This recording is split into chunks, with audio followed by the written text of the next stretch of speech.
The air in the great hall is already electric for weeks.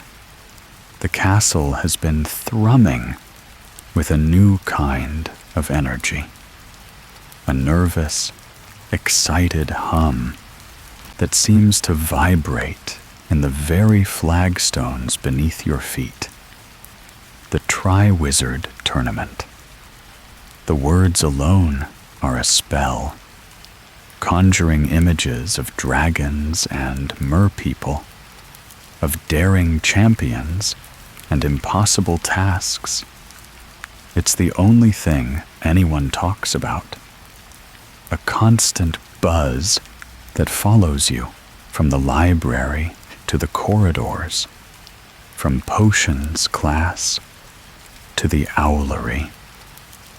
You feel it too. This collective thrum of anticipation, as if the entire school is holding its breath. Tonight, however, is different. The usual dinner chatter feels softer. Somehow, the light from the thousands of floating candles warmer. The enchanted ceiling above mirrors a sky of deep, velvety twilight, sprinkled with the first shy stars of evening. You're halfway through a slice of shepherd's pie, laughing at a story your friend is telling about a charms lesson gone awry, when a subtle shift occurs. It starts with the professors at the head table. They straighten up, their own conversations fading into silence. And then Professor Dumbledore rises. Instantly, a hush falls over the hall. It's not a forced silence, but a wave of respectful quiet that ripples from the head table all the way to the first years at the far end. Dumbledore stands there for a moment, his long, silver beard seeming to capture the light of 100 candles, his half-moon spectacles twinkling as his eyes sweep across the sea of upturned faces. He has a smile on his face, a small, gentle curve of the lips that suggests he knows a wonderful secret he is just about to share. Now that we are all fed and watered, his voice booms, yet it feels as if he's speaking to you and you alone. I must once again beg for your attention. A few students exchange curious glances. Another announcement?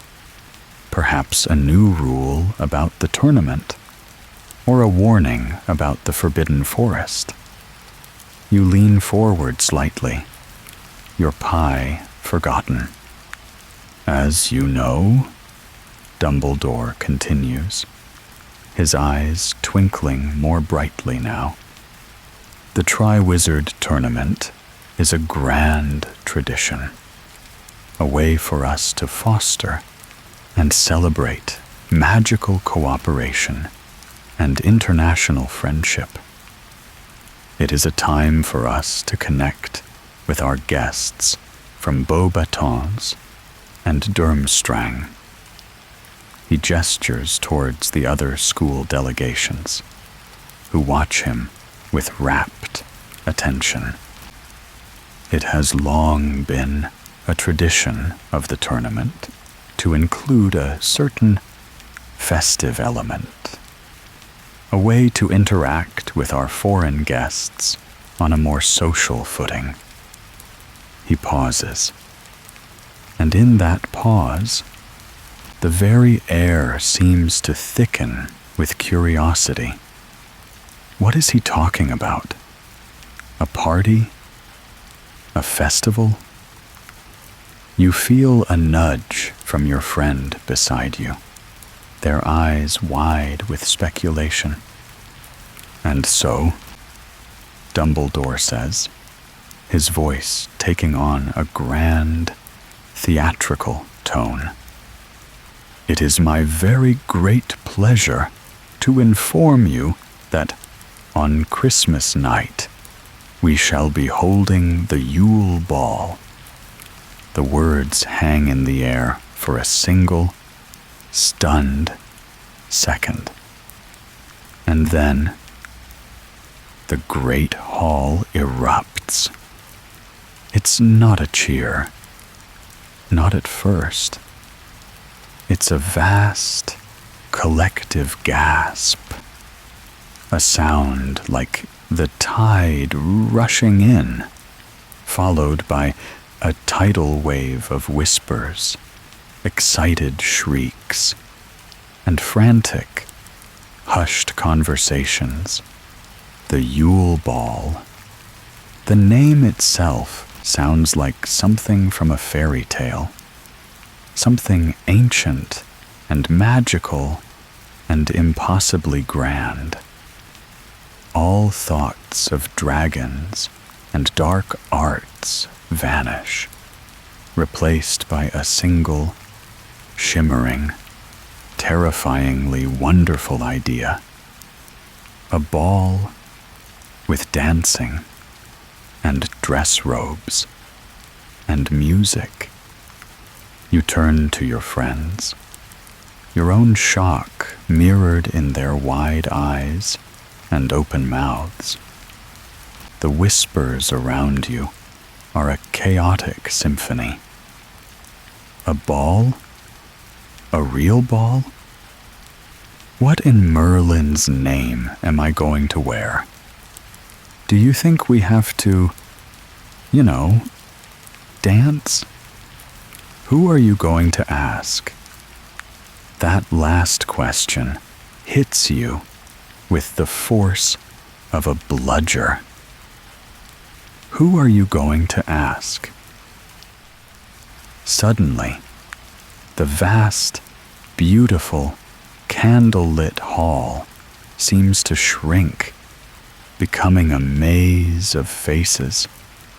You find your eyes darting around, scanning the tables. Every person you see is no longer just a classmate. They are a potential partner, a potential source of excruciatingly public rejection. Your heart, which was calm just moments ago, begins to beat a frantic rhythm against your ribs, a nervous counterpoint to the excited buzz filling the hall. Dumbledore holds up a hand for quiet, and slowly the noise subsides, though the undercurrent of frantic energy remains. The Yule Ball is, of course, open to all students in the 4th year and above, he announces, though you may invite a younger student if you wish. It is a night for well-mannered frivolity. A smile plays on his lips again. Dress robes will be worn, and the ball will be opened by the Triwizard champions and their partners. All eyes instinctively turn to the champions, who look just as stunned as everyone else. But your mind is stuck on 2 words: dress robes. You picture the frilly, old-fashioned monstrosity your grandmother tried to give you last Christmas and feel a fresh wave of panic. This is a disaster, a wonderful, glittering, terrifying disaster.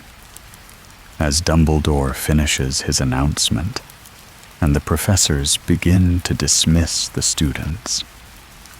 The great hall dissolves into a maelstrom of barely contained chaos. People are not walking. They are rushing, clustering in excited, anxious groups, their voices a rising crescendo of hopes and fears. You are swept along with them, your mind racing. The Yule Ball. It sounds like the most magical night of your life. You just have to survive the part that comes first.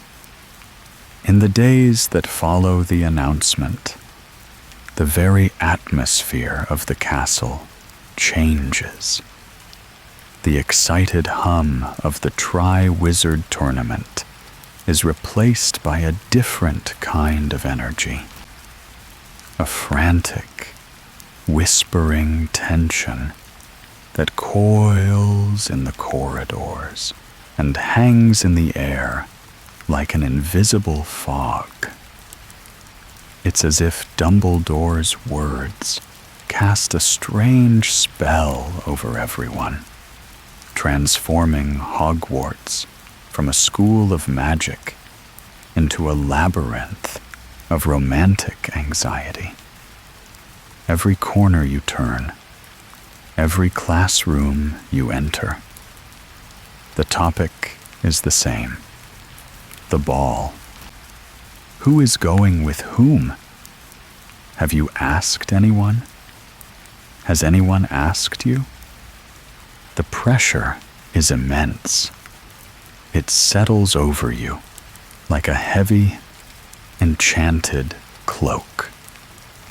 The simple act of walking to class becomes a strategic mission.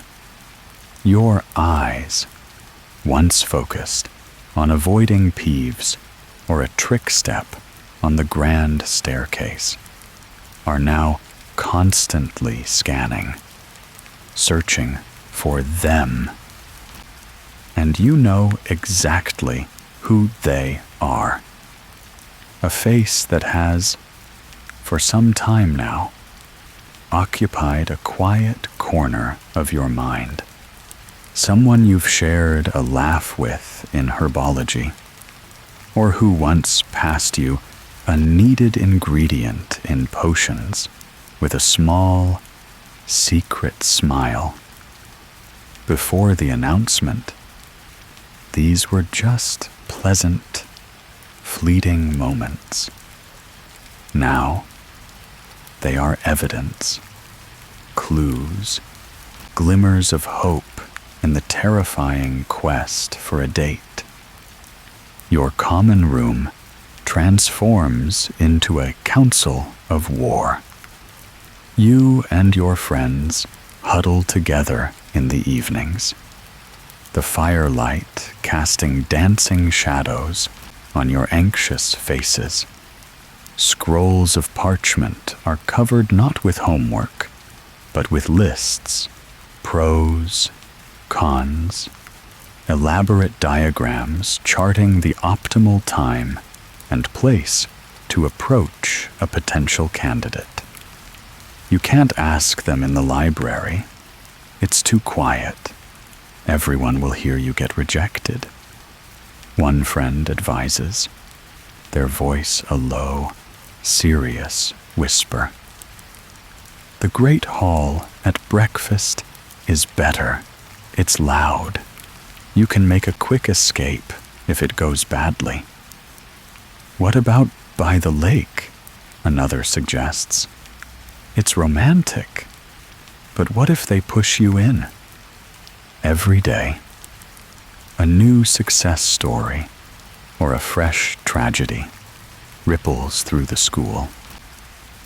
You see a smiling couple walking hand in hand out of the charms classroom, and a small part of you feels a surge of hope. Then, later, You see someone hunched over a textbook in the library, their shoulders slumped in what is unmistakably the posture of recent public humiliation, and your stomach plummets. The odds feel impossible. You spend your free periods in a state of suspended panic, practicing the words in your head. Would you like to go to the ball with me? Too formal. Hey, so, the ball? You going with anyone? Too casual. A curse has doomed me to attend the Yule Ball alone, unless a kind and wonderful person agrees to accompany me. No pressure. Too desperate. You discard a dozen opening lines, each one sounding more ridiculous than the last in the echo chamber of your mind. Finally, you can't take it anymore. Armed with a shaky plan concocted with your friends and a heart that feels like a trapped snitch fluttering against your ribs, you decide today is the day.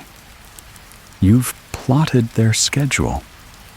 You know they have a free period after transfiguration, and often spend it in the quiet, sun-drenched courtyard near the greenhouses. It's the perfect ambush location, semi-private, pleasantly distracting, and with plenty of potted plants to hide behind if you need to abort the mission. You get there early, your palms sweating. You try to look casual, leaning against a stone pillar and pretending to be fascinated by a particularly dull patch of moss. Minutes stretch into eternities. You see them approaching, alone, a book tucked under their arm. This is it, your moment. Your legs feel like they've been hit with a jelly legs jinx. You push yourself off the pillar and take a step forward. Hey, you manage to say, your voice coming out as a strange, squeaky version of your own. They look up, their expression a mixture of surprise and a faint, hopeful curiosity. Oh, hi. They smile, and that smile does something catastrophic to your ability to form a coherent sentence. So, you begin, your carefully rehearsed speech vanishing from your brain like a puff of smoke. The ball, the Yule Ball, it's a thing. That's happening. You cringe internally. A thing that's happening? Merlin's beard. They are still looking at you, their head tilted slightly. It is, they agree, their smile wavering a little, replaced by polite confusion. Right, you say, taking a deep breath. And, well, people go to the thing with other people. You are a disaster, a walking, talking, bumbling catastrophe. You can feel your cheeks burning.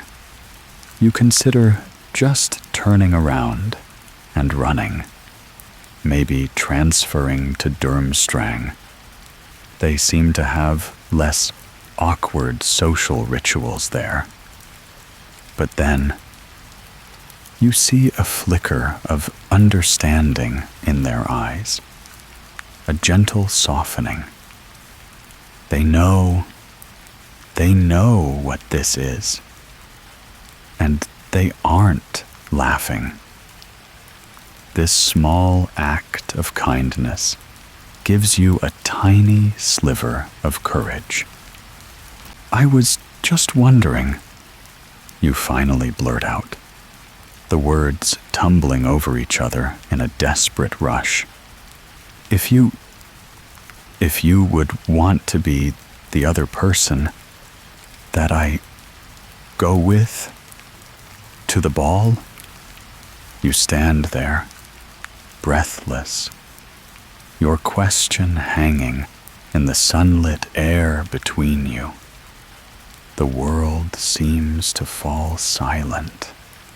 The buzzing of the bees in the nearby lavender bushes, the distant chatter of students, the very beating of your own heart. It all fades away. There is only their face, their eyes searching yours. They are quiet for so long, you are certain you have failed. You are already planning your new life as a hermit in the forbidden forest. But then, a slow, brilliant smile spreads across their face, and it's like the sun breaking through the clouds. "Yes," they say, their voice soft. "I'd really like that." Relief washes over you so powerfully, you feel lightheaded. "Really?" you ask, just to be sure. "Really," they confirm, laughing a little now. You stand there for another moment, grinning like an idiot. A warm, glowing feeling spreading through your chest.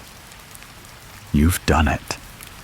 You've conquered the great, terrifying mountain of the Yule Ball invitation. You have a date. A possibly, maybe this could be, amazing date. And as you walk away from the courtyard, the castle no longer feels like a maze of anxiety. It feels like a place where, just maybe, something wonderful is about to begin. The euphoria of securing a date lasts for approximately 12 hours. It carries you through dinner in a blissful haze and lets you sleep soundly for the first time in a week. But the next morning, a new, even more terrifying rumor begins to circulate, whispered behind hands in the great hall and scribbled on notes passed during history of magic. It's not just dancing, it's formal dancing. The head of your house makes a casual comment about how they expect to see some proper waltzing, and a collective groan of despair echoes through the common room. The waltz, a dance that involves spinning, coordination, and a horrifying degree of proximity to another human being.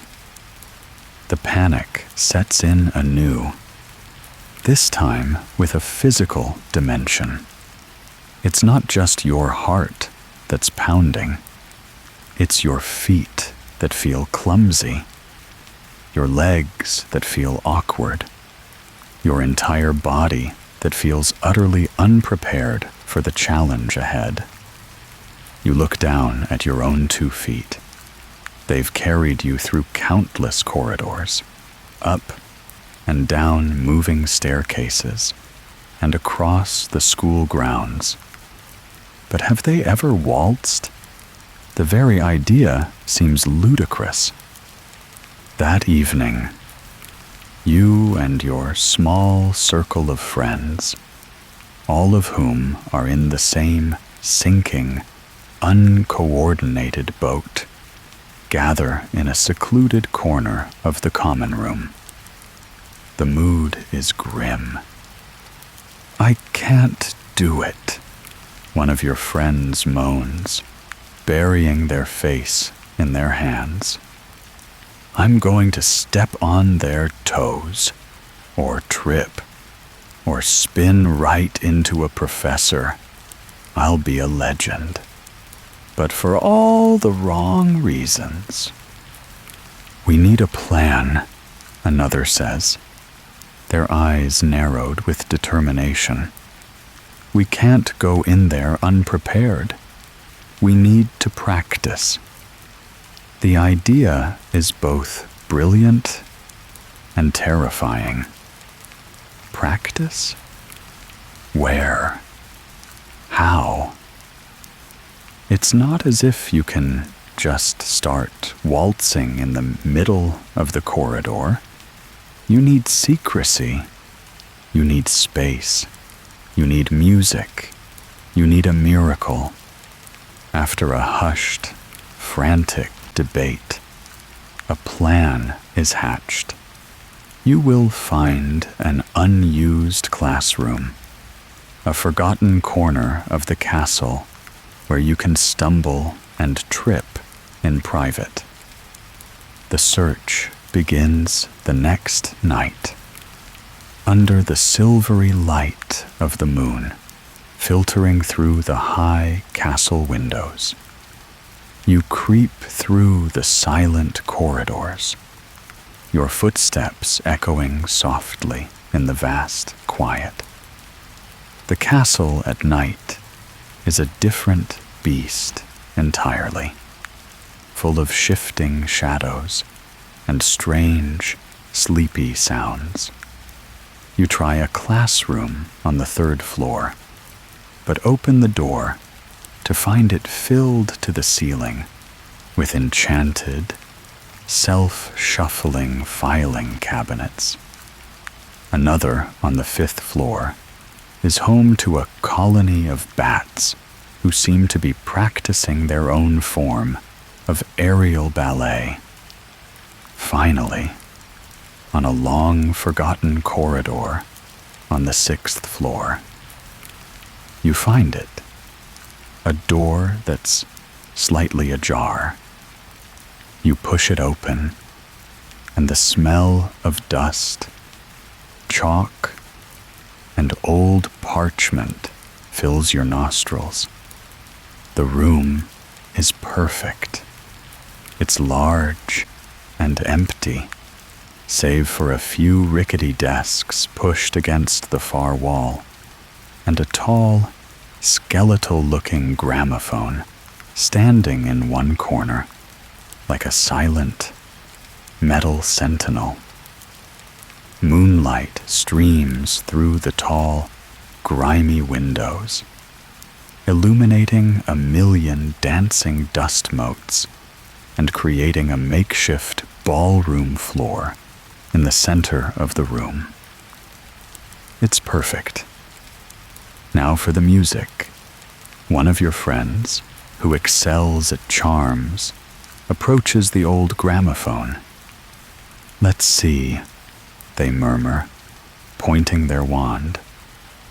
"Orchestrous." For a moment, nothing happens. Then, the gramophone lets out a deafening screech, like a mandrake being strangled, before launching into a bizarre, high-speed polka. You all clamp your hands over your ears, stifling laughter as you try to get them to stop the spell. On the third try, after a brief and unfortunate interlude of what sounds like a chorus of hiccuping frogs, they get it right. A slow, scratchy, but distinctly recognizable waltz begins to drift from the gramophone's horn, the melody filling the dusty room with a feeling of melancholic magic. The moment of truth has arrived. You awkwardly pair off. Your heart hammers against your ribs as you face your practice partner.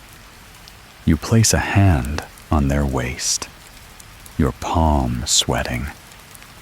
They place a hand on their shoulder.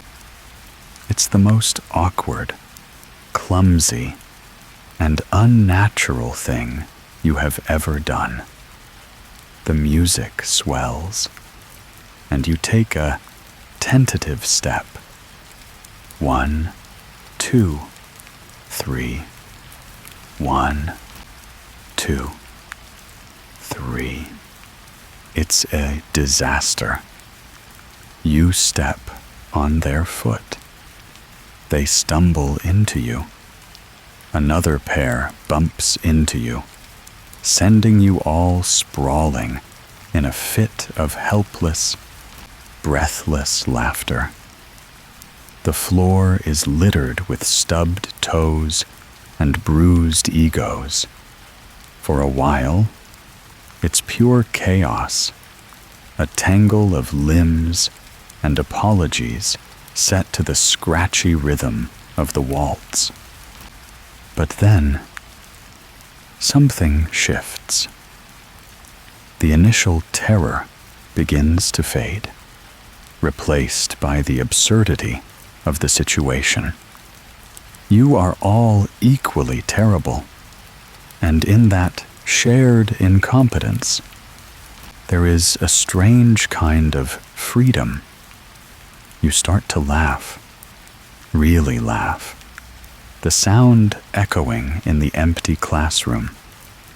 You try again, and this time you focus not on the fear of falling, but on the sound of the music, on the rhythm your friend is so proudly conducting with their wand. You and your partner find a rhythm. Step together. Step, turn. It's not graceful. It's not elegant. But you don't fall. For a full minute, you manage to move together, a clumsy, shuffling approximation of a waltz. You look at your partner, and they are grinning, their face flushed in the moonlight. You spin, a slow, wobbly turn, and for a glorious second, you feel like you're flying. You practice for an hour, until the gramophone's enchantment wears off and the moonlight begins to fade. As you sneak back to your common room, your feet ache, and your robes are covered in dust, but your heart feels light. You aren't perfect. You will probably still step on someone's toes. But you danced, you laughed, you survived, and the Yule Ball seems just a little less terrifying, and a whole lot more like fun. With the date secured and your dancing skills elevated from imminent catastrophe to merely hazardous, the final, most tangible hurdle looms: the dress robes.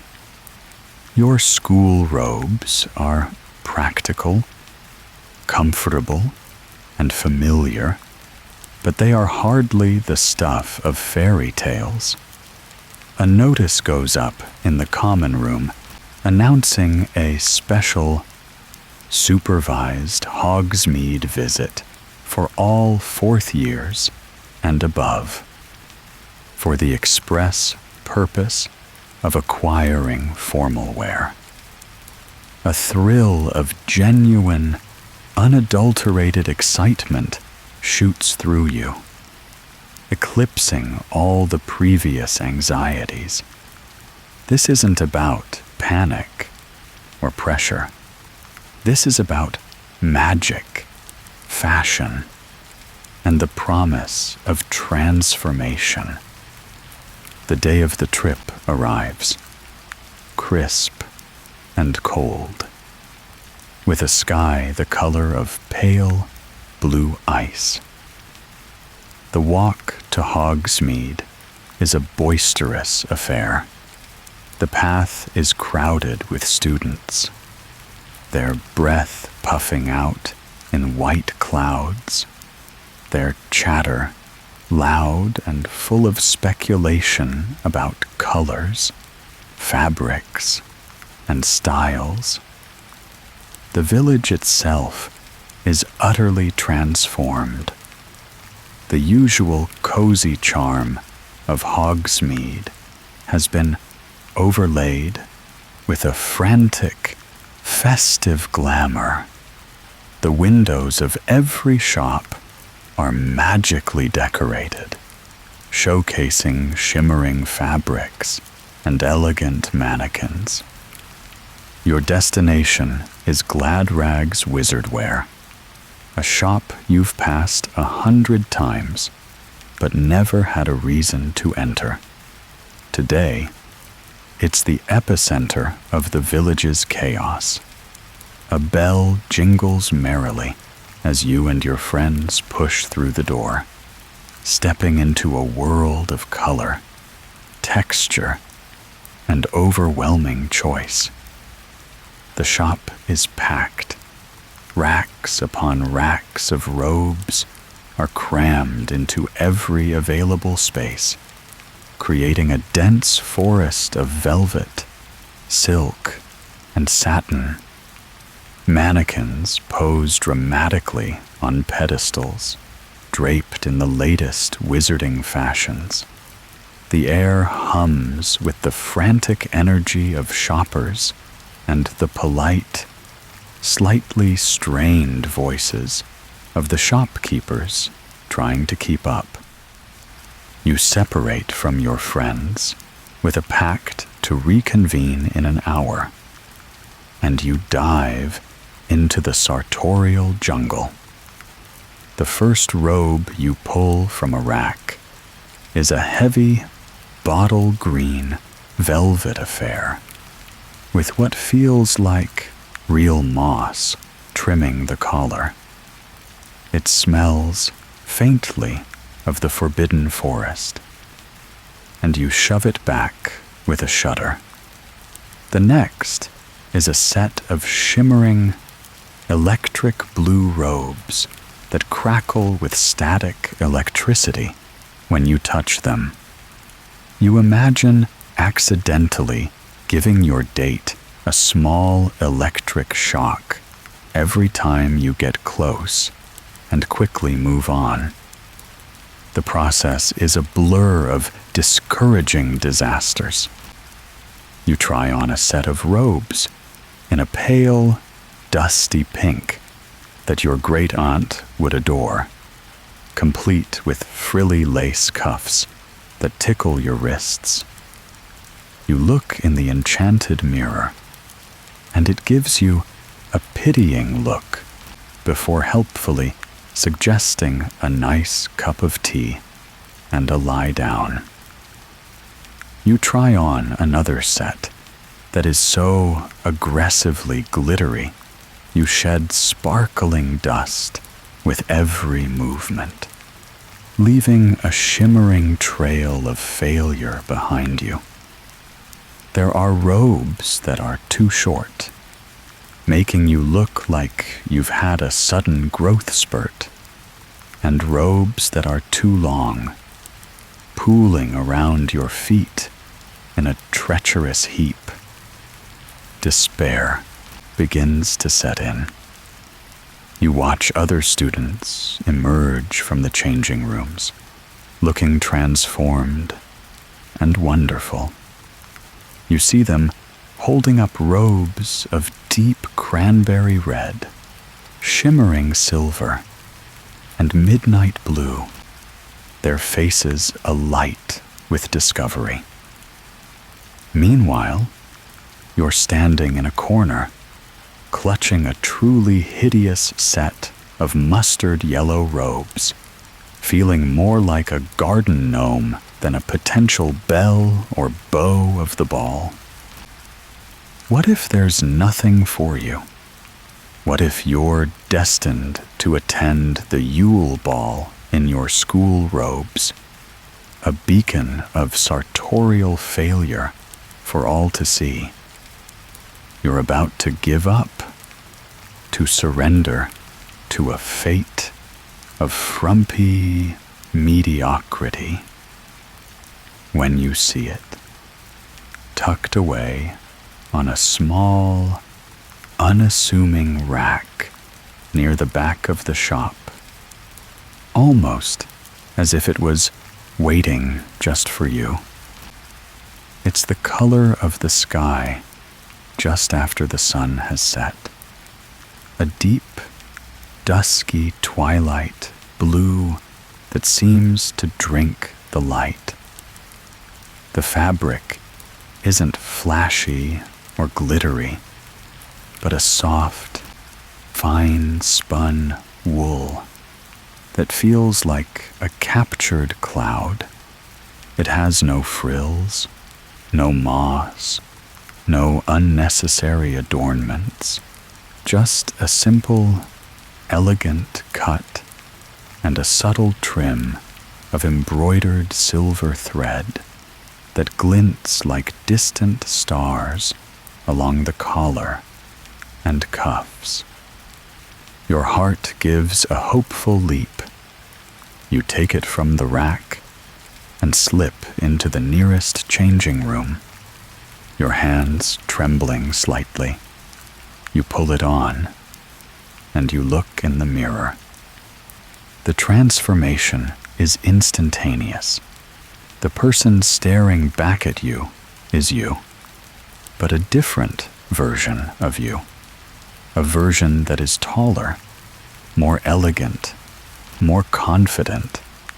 The robes fit perfectly, as if they were spun from your exact measurements. The deep blue brings out the color of your eyes, and the silver trim catches the light, framing your face in a subtle, magical glow. When you move, the fabric flows with you, whispering softly. For the first time, you don't just have a date to the Yule Ball. You have something to wear. You feel, for one breathtaking moment, like you've stepped out of the pages of a storybook. You emerge from the changing room, a new person. Your friends see you, and their jaws drop.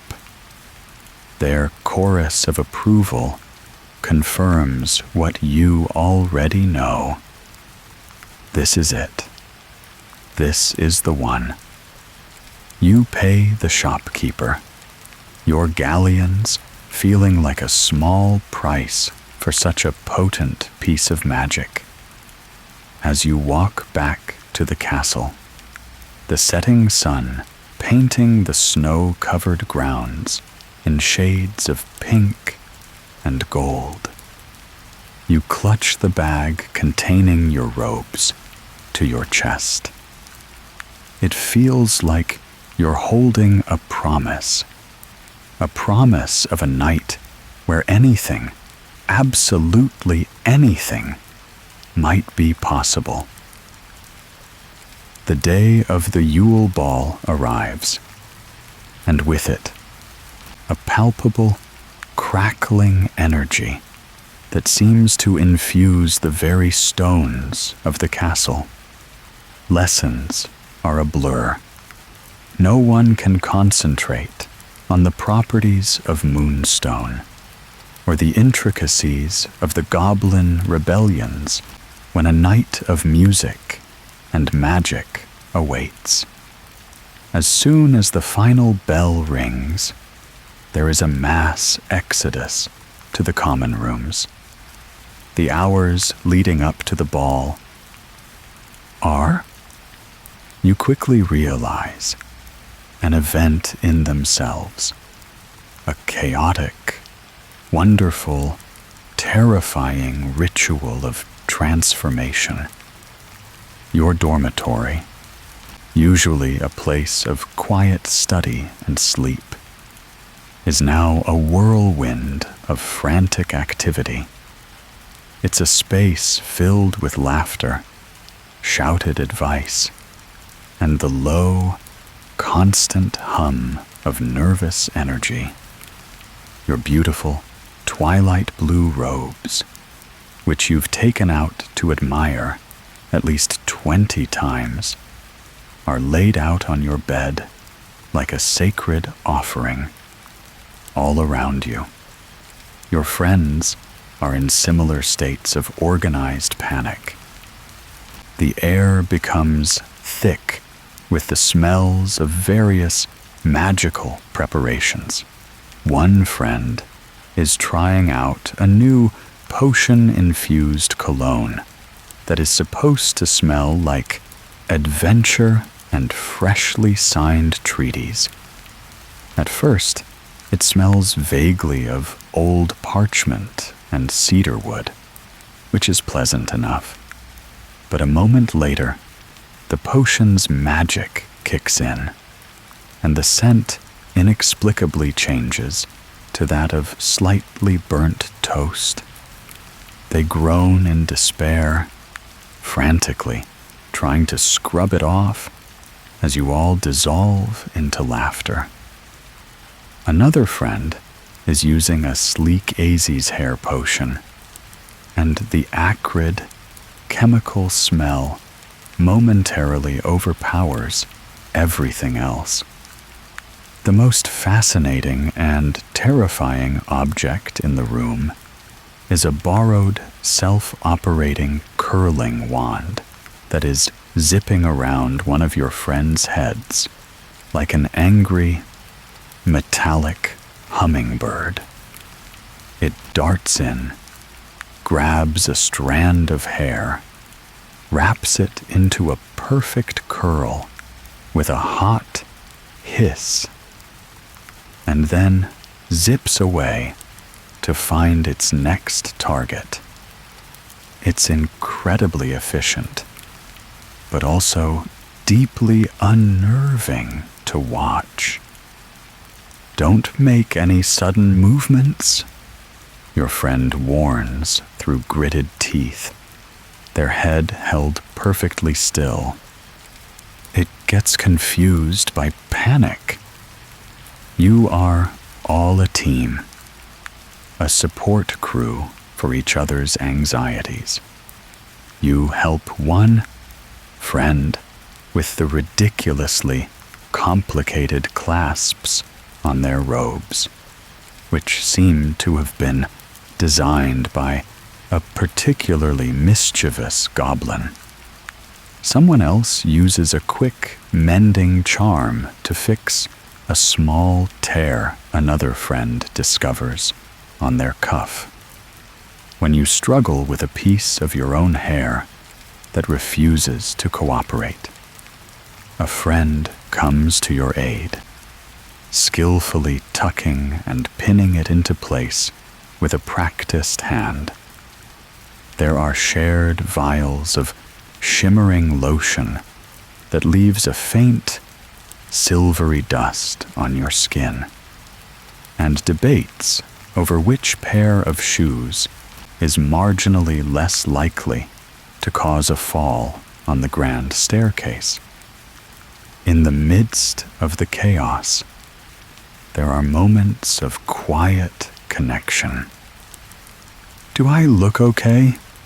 a friend asks, their voice small and uncertain as they emerge in their robes, looking vulnerable and completely transformed. And the rest of you rush to reassure them, your voices a chorus of genuine, heartfelt admiration. "You look amazing." They won't be able to take their eyes off you. You are all in this together, navigating this strange new world of formal wear and social terror. A minor disaster strikes when a friend, in their excitement, gestures too wildly and knocks over a bottle of ink, which splashes perilously close to your robes. A collective gasp fills the room.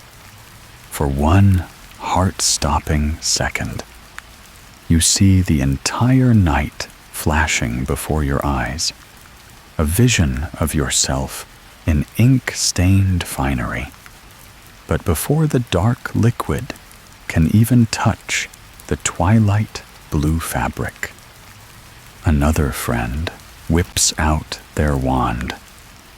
"Turgeo," they shout, and the ink droplets lift from the floor and fly neatly back into the bottle. A crisis is averted.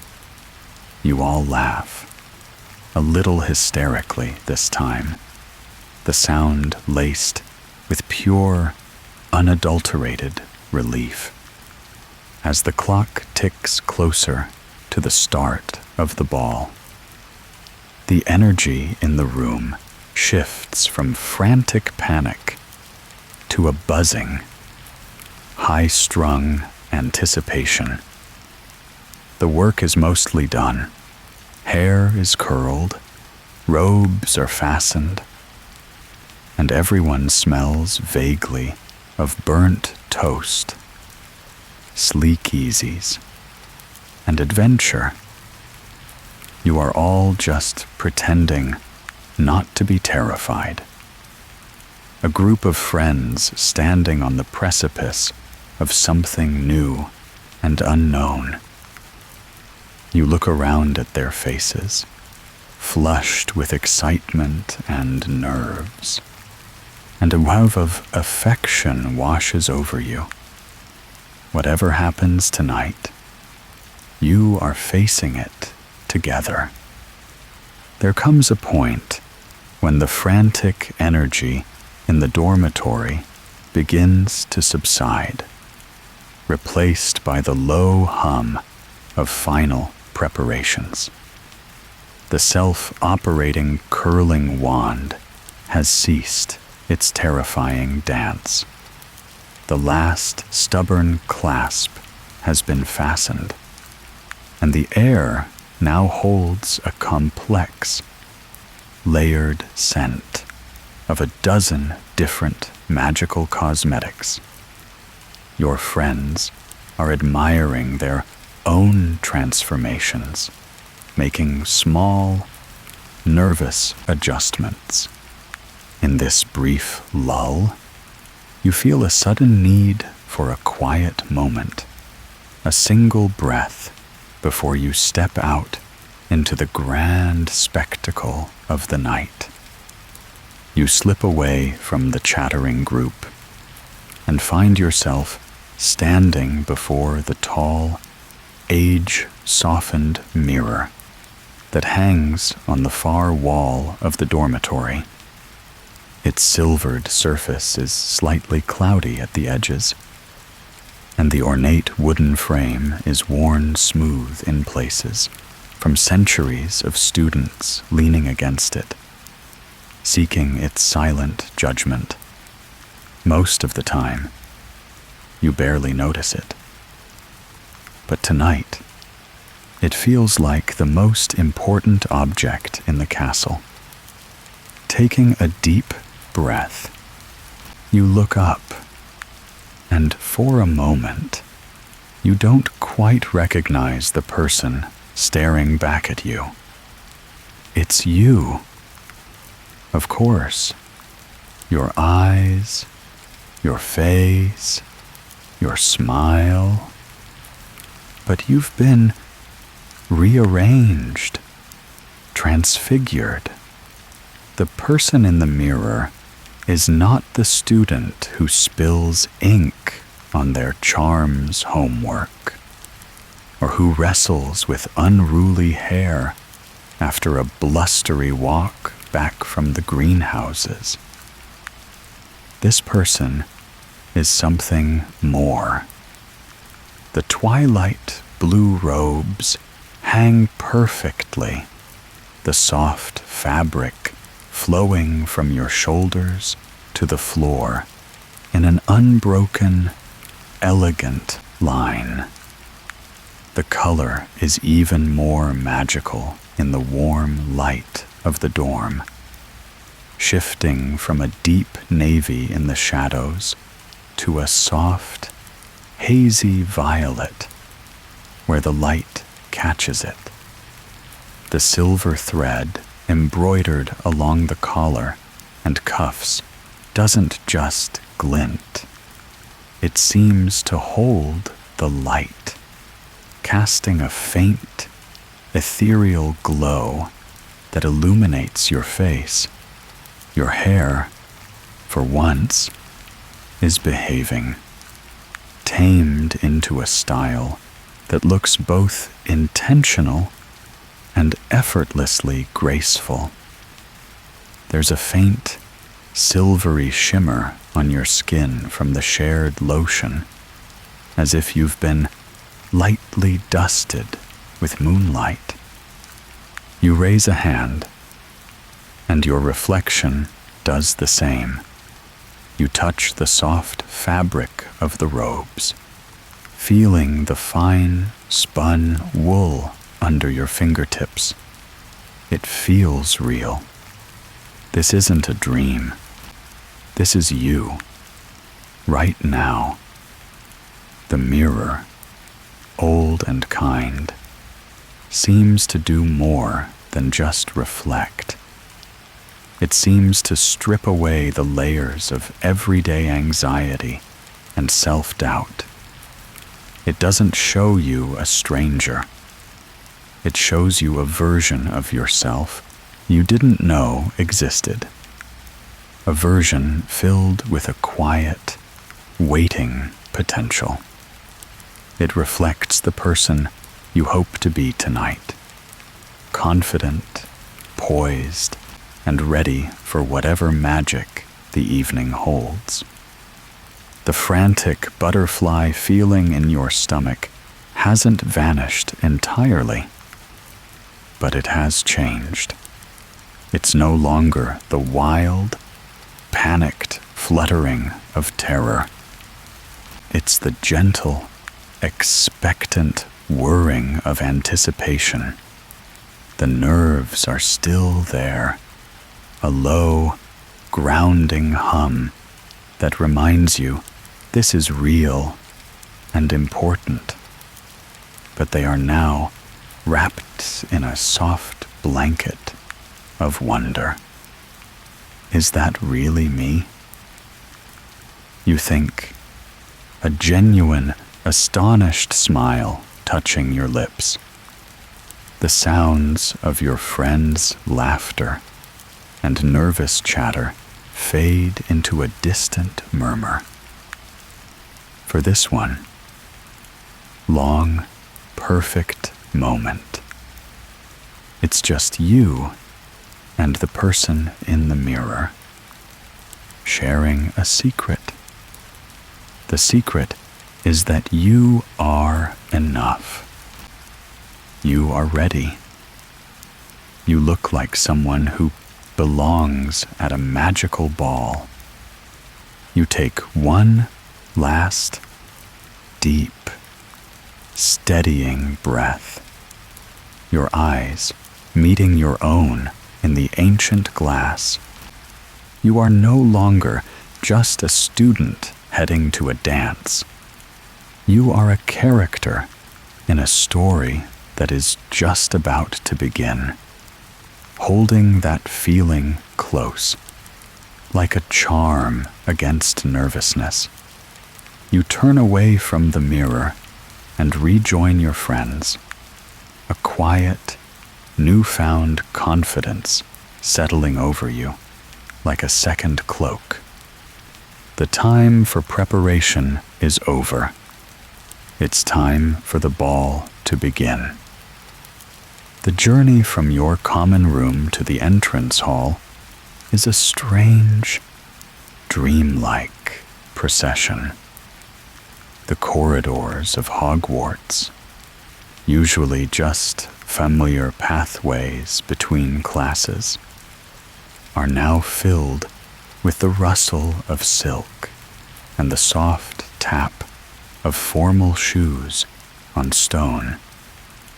You and your friends descend the stairs as a group, a united front of nervous excitement. Every person you pass is a revelation. Students you've known for years are suddenly strangers in elegant robes of every imaginable color, their hair styled, their faces flushed with anticipation.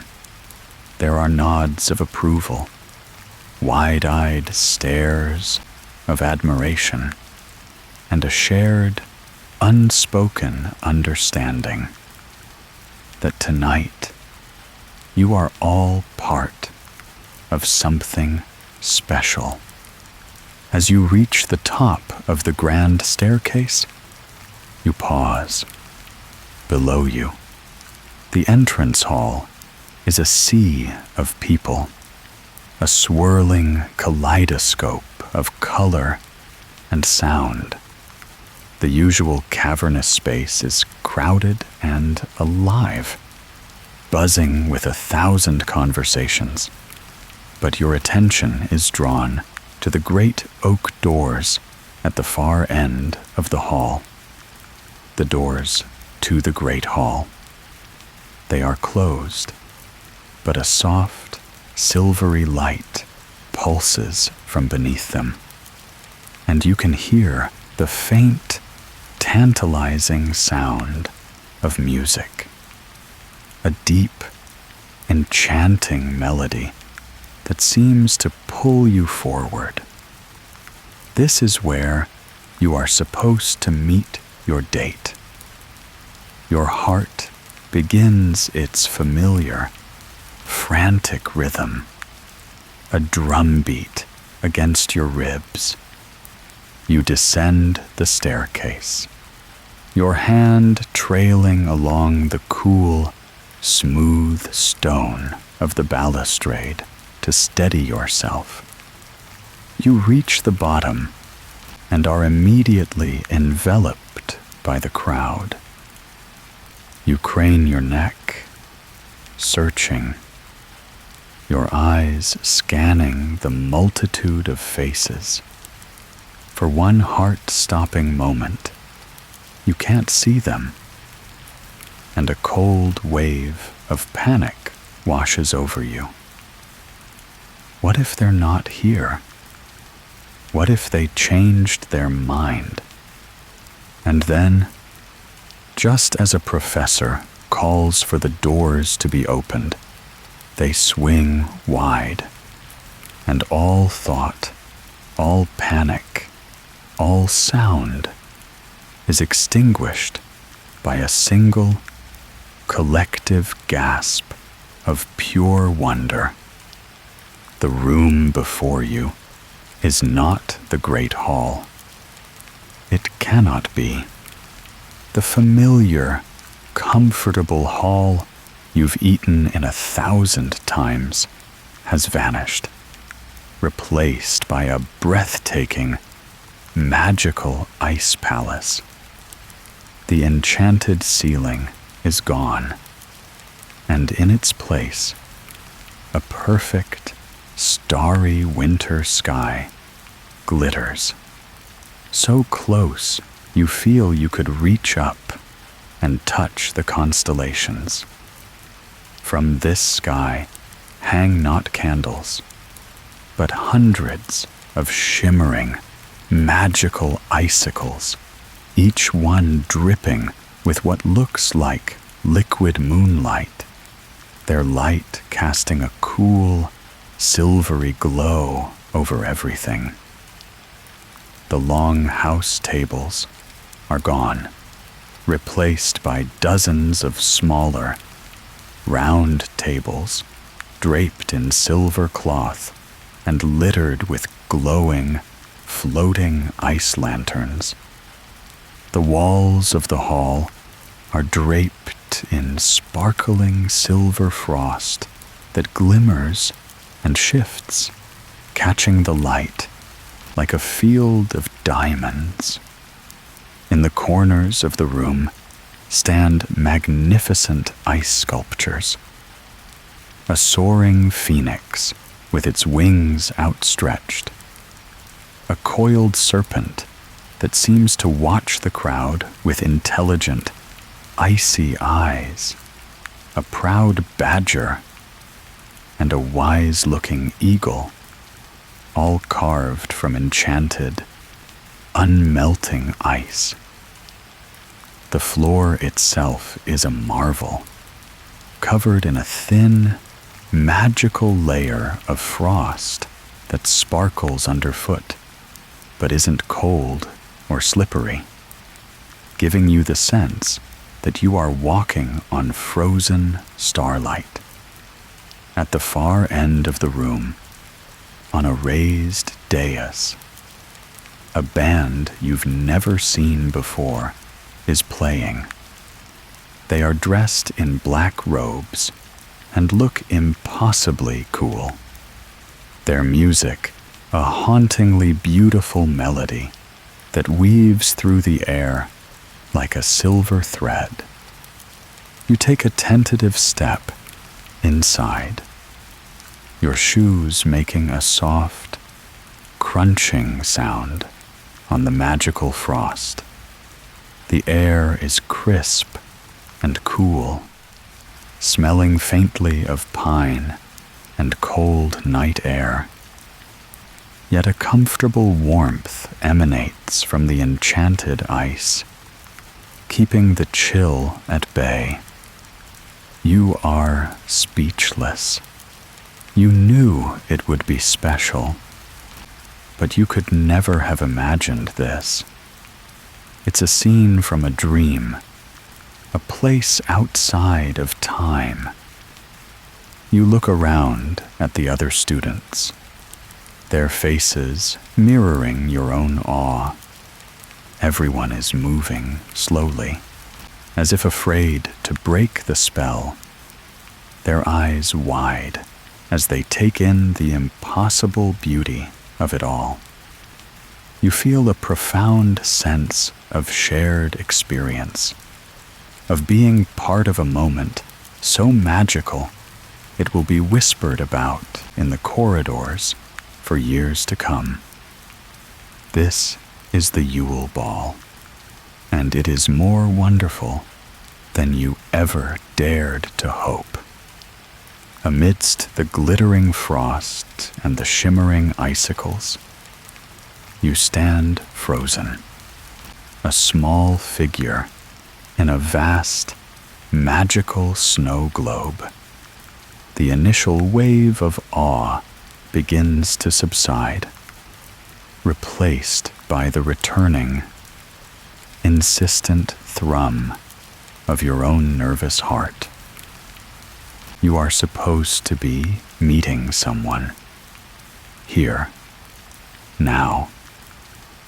You tear your eyes away from the enchanted ceiling and force yourself to scan the crowd again. This time, your search is more frantic. The ballroom is so large, so full of elegantly robed strangers that finding one specific person feels like an impossible task. What if you walk right past them? What if they are looking for you at the other end of the room? You take a few more steps into the ballroom, your head on a swivel, your eyes darting from face to face. You see the Tri-Wizard champions huddled together, looking important and terrified. You see your friends laughing by one of the ice sculptures, their faces bright with delight. But you don't see the one person you are looking for. The familiar, cold dread begins to creep back in, a stark contrast to the magical warmth of the room. And then it happens, as if the castle itself is conspiring to right this moment. A group of students parts in front of you, and suddenly there is a clear line of sight across the frosted floor. And there they are. Your breath catches in your throat. It's a physical sensation, a sudden, sharp intake of air that makes your chest ache. They are standing near the dais where the band is playing, bathed in the cool, silvery light of the enchanted icicles, and they are looking for you. You had tried to imagine what they would look like tonight, piecing together a vague image in your mind. But your imagination, it turns out, is a poor, clumsy thing compared to the reality. The reality is breathtaking. Their robes are a deep, rich color that seems to absorb the silvery light and glow from within. The cut is simple, elegant, and fits them so perfectly. It's as if the fabric was woven just for them. Their hair is different, styled in a way you've never seen before, and it frames their face, making their features seem sharper, more defined. But it's their expression that makes your heart stop.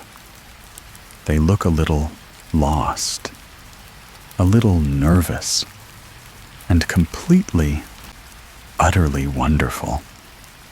For a heartbeat, the entire bustling, music-filled ballroom seems to fade away.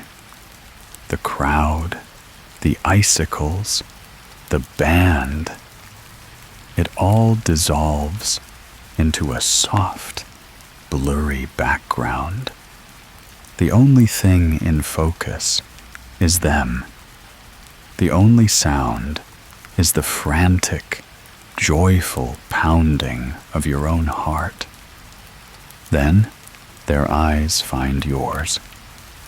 The change is instantaneous. The lost, searching look on their face vanishes, replaced by a smile. It's not a huge, beaming grin, but a small, quiet, relieved smile that is meant only for you. And it is the most beautiful thing you have ever seen. It's a smile that says, "There you are. I was looking for you."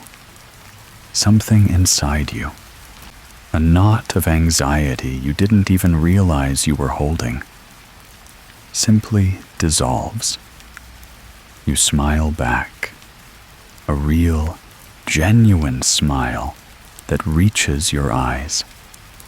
The silent, frantic question of the last few weeks, will this be okay, is finally answered. It will be more than okay. You begin to walk towards each other. It feels like the longest, most significant walk of your life. The crowd seems to part for you. A silent, respectful audience to your small, private reunion.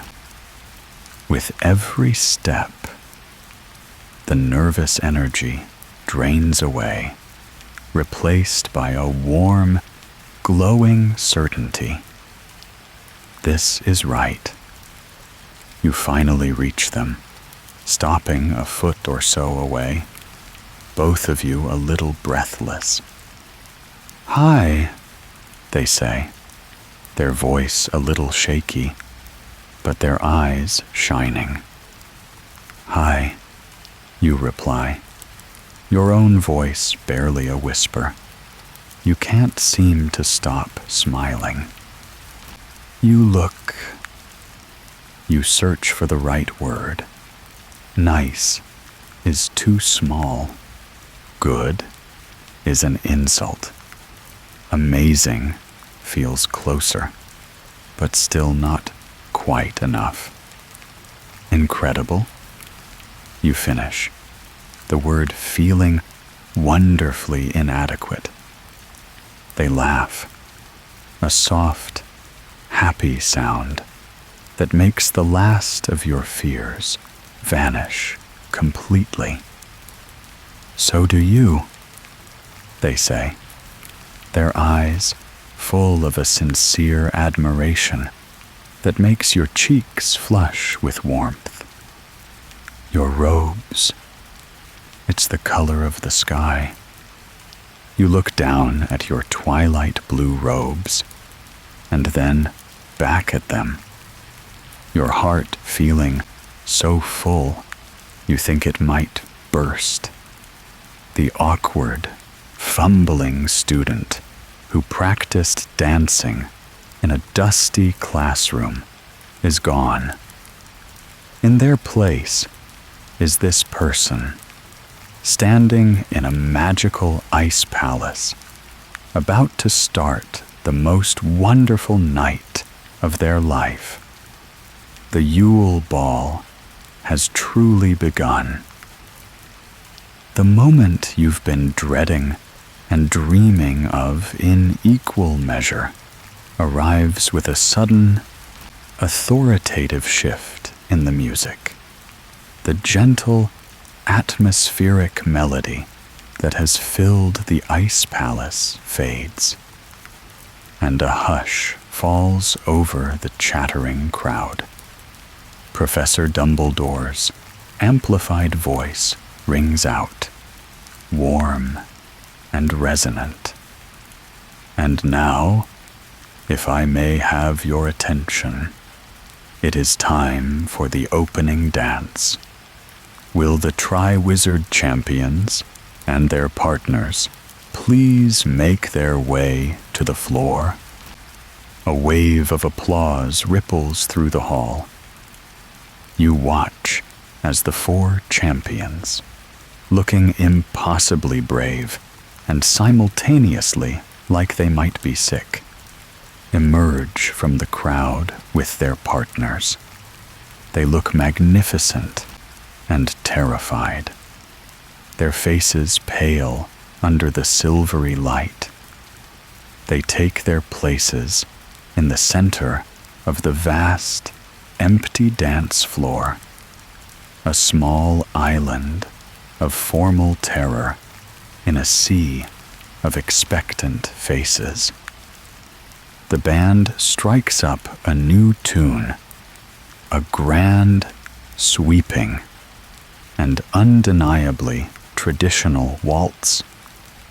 You feel a thrill of sympathy for them, grateful that you are not the one under the intense scrutiny of the entire school, but that feeling of relief is short-lived as the champions begin their slightly stiff, formal dance.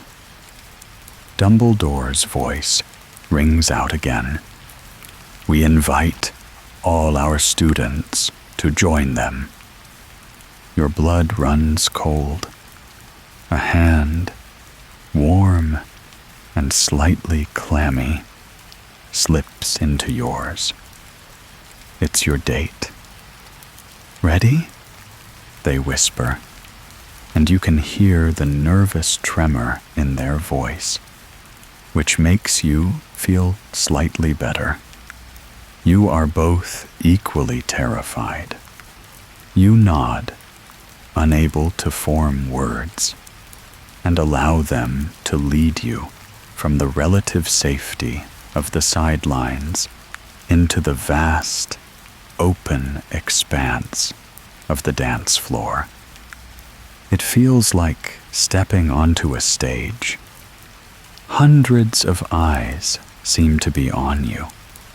The floor, which looked so beautiful from a distance, now feels like a treacherous sheet of ice waiting to trip you up. Other couples are flowing around you, a swirling vortex of silk and satin. You find a small space, and for a moment, you both just stand there, frozen. This is nothing like the dusty, moonlit classroom. This is real. The music is loud. The lights are bright. And your feet have completely forgotten everything you taught them. Okay, you whisper, your voice tight. Just like we practiced. Except you didn't practice with them. You practiced with a friend. And the memory of that clumsy, laughter-filled session feels 1,000,000 miles away. Your date places a hand on your waist. You place yours on their shoulder. The touch sends a small, electric jolt through you. A mixture of nerves and something else. Something warm and exciting. You look at each other. A shared look of pure, unadulterated panic passing between you. The first few steps are a study in awkwardness. Your feet feel like they are made of lead. Your brain screams the count. 1, 2, 3. 1, 2, 3. But your legs refuse to cooperate. You stumble. You nearly collide with another couple. You step squarely on your date's foot. Sorry, you gasp, your face burning with humiliation. It's okay, they say, though their wince tells a slightly different story. I nearly tripped over my own robes. Let's just not look at anyone else. It's the best advice you could have received. You tear your eyes away from the blur of watching faces, away from the impossibly graceful dancing of the Beaux Batons students, and you look at your date. You focus on their eyes, on the small, encouraging smile they are giving you, and you breathe. You remember the gramophone music, the dust motes dancing in the moonlight.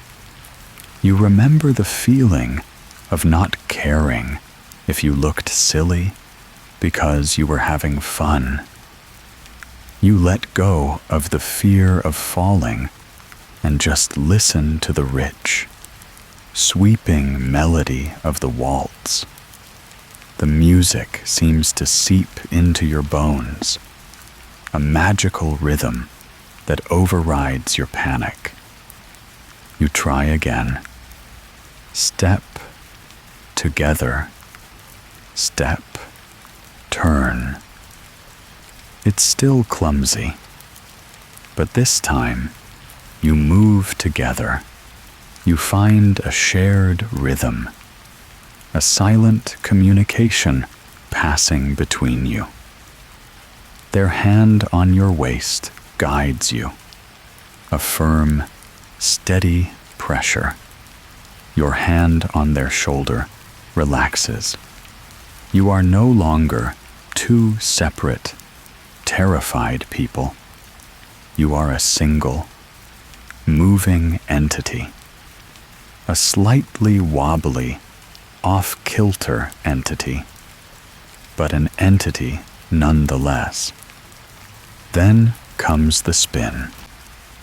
They give you a look that is part question, part challenge. You nod, holding your breath. They lead you into a turn. The world dissolves into a swirling blur of silver light and deep blue fabric. Your robes flare out around you, a wave of twilight sky. For a terrifying second, you think you're going to lose your balance, that you'll go spinning off into one of the ice sculptures.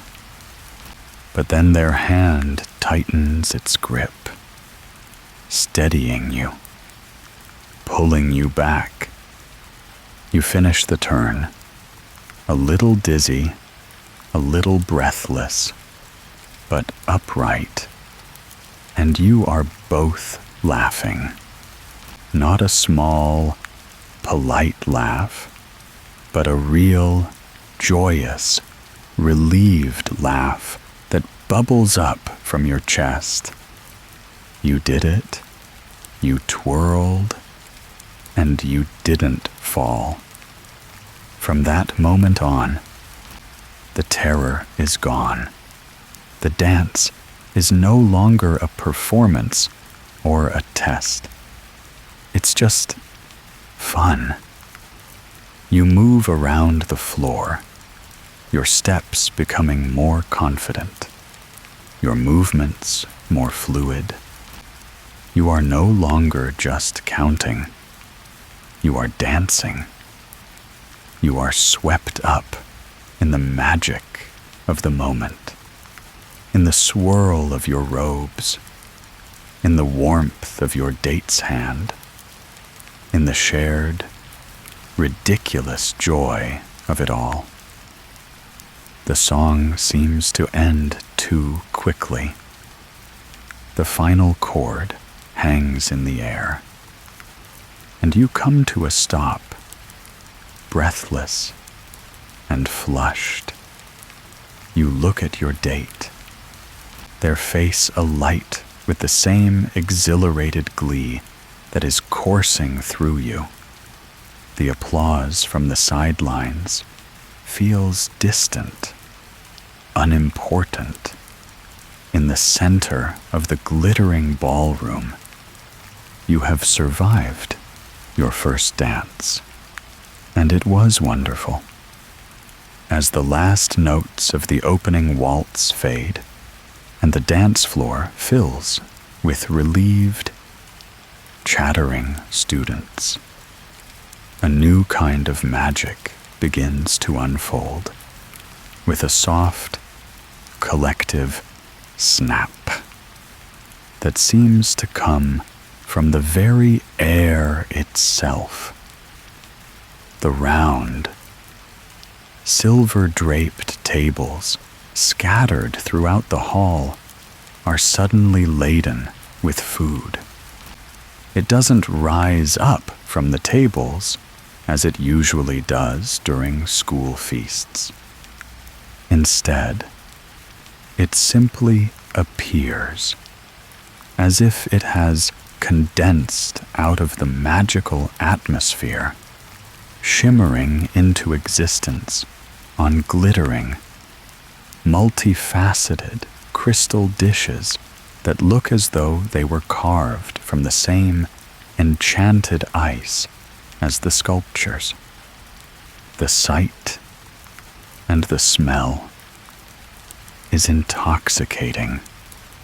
The aromas of roasted meats, spiced fruits, and warm bread weave through the cool, pine-scented air, and a collective murmur of appreciation ripples through the crowd.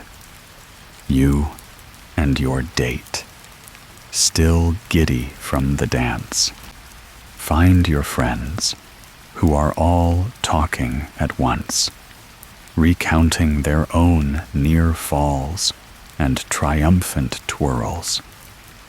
Together, you find an empty table near the towering ice sculpture of the phoenix, its frozen wings seeming to shelter you.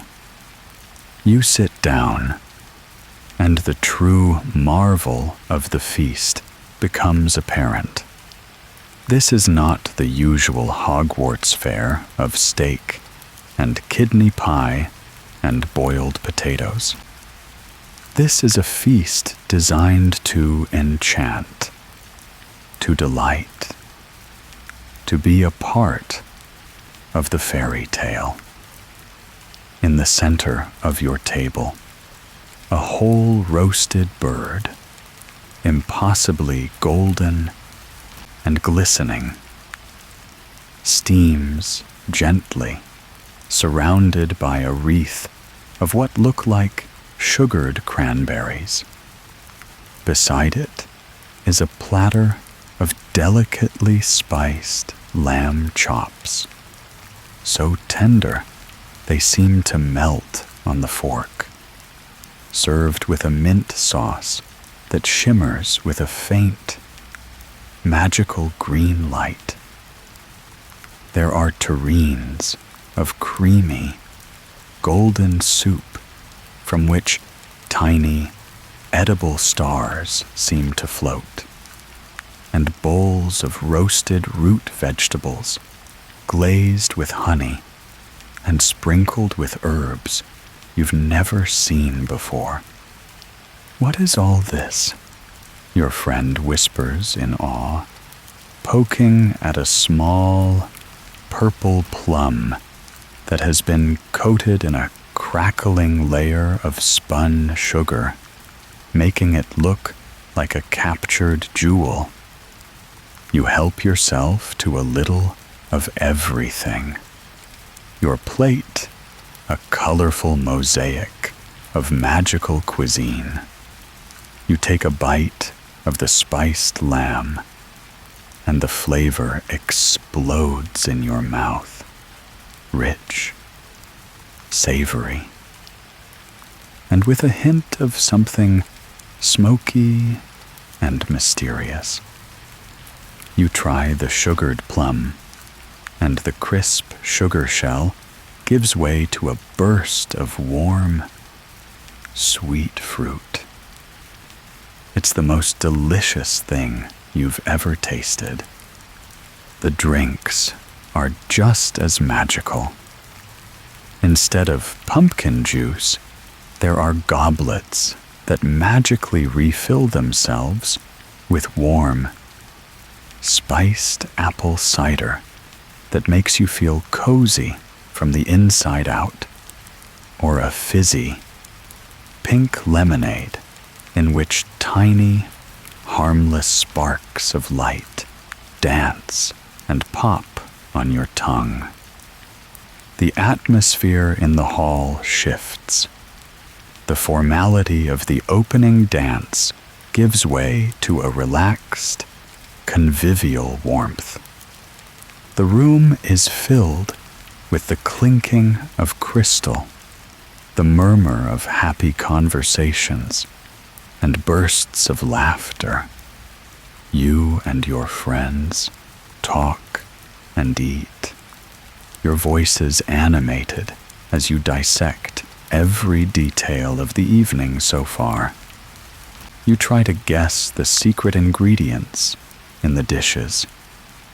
"I'm sure there's gillyweed in this sauce," one friend insists, pointing their fork at a creamy green concoction. "It makes my tongue feel slightly buoyant." "And these little cakes," another says, holding up a tiny, star-shaped pastry. "They have to be charmed. I feel unusually clever after eating one." You share bites from each other's plates, daring one another to try the strangest-looking dishes. You and your date fall into your own easy rhythm of conversation, talking about everything and nothing.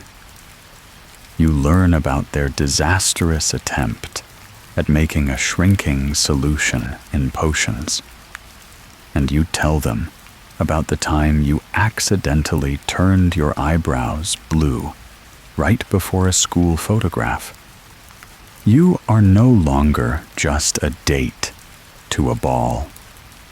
You are two people sharing a meal, sharing stories, sharing a moment of pure, uncomplicated happiness.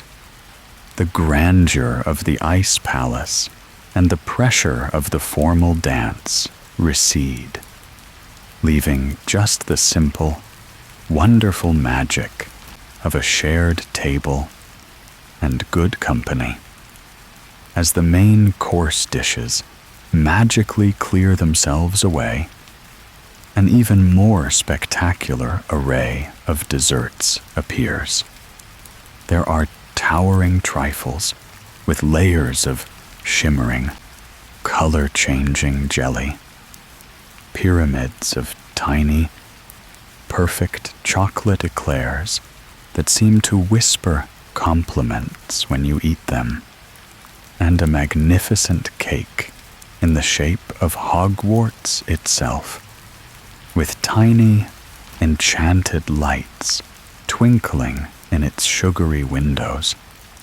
You and your friends sneak extra bites of everything, your laughter mingling with the music from the band, which has started playing again, this time a more upbeat, joyful tune. You feel a perfect, profound of contentment. The night is still young, and the magic is just getting started. The hours after the feast melt into a dreamy, glittering haze. The band on the dais, fueled by enchanted cider and the infectious energy of the crowd, transitions from upbeat, foot-stomping tunes back to another waltz as the enchanted sky above deepens to a true velvet midnight. The dance floor, which had cleared for the meal, begins to fill once more. But this time, the atmosphere is entirely different. The stiff-backed terror of the opening dance has evaporated, replaced by a comfortable, joyful ease. Couples drift back onto the floor, not out of obligation, but out of a genuine desire to be swept up in the magic. once more. You and your date return to the floor, hand in hand. This dance is nothing like the first. Your feet, now confident, remember the steps, your bodies, no longer rigid with fear, move with a newfound grace. The clumsy shuffle you performed hours ago has transformed into something that feels impossibly like real dancing. You spin, and this time the world doesn't just blur. It resolves into a beautiful kaleidoscope of color and light. The silver from the icicles, the deep reds and greens and golds of the other students' robes, the warm candlelight from the tables. It all blends into a single, breathtaking panorama of the night. With your own nerves settled, you find yourself watching the others. The dance floor is a living tapestry of stories, each couple a unique thread. You see a pair of older students, 7th years, you think, dancing near the center of the floor. They move with a fluid, effortless grace, their steps perfectly synchronized. They aren't looking at the crowd or the decorations. They are lost in each other's eyes. A small, perfect world of their own creation. A quiet, powerful love seems to emanate from them. A stark contrast to the nervous energy of the younger couples. Not far from them, a group of your own friends have given up on formal pairs entirely. They are dancing in a chaotic, laughing circle, their robes flying, their steps a wild, uncoordinated mix of waltzing, stomping, and spinning. They are pure, unadulterated joy, a whirlwind of friendship that pulls in anyone who gets too close. You catch one of their eyes, and they give you a huge, goofy grin, their happiness infectious. You even spot a few of the professors.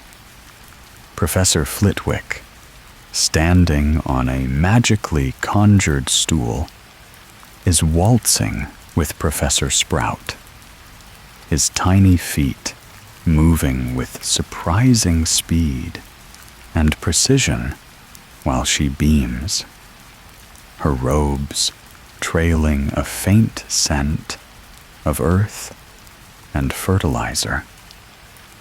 And for one astonishing moment, you see Professor McGonagall, her usual stern expression softened into something almost wistful, sharing a slow, dignified dance with Dumbledore.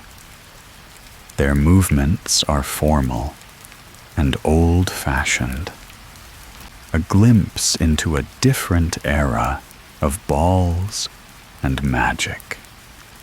The sight is so unexpected, so wonderfully human, that you feel you're seeing a rare, precious secret.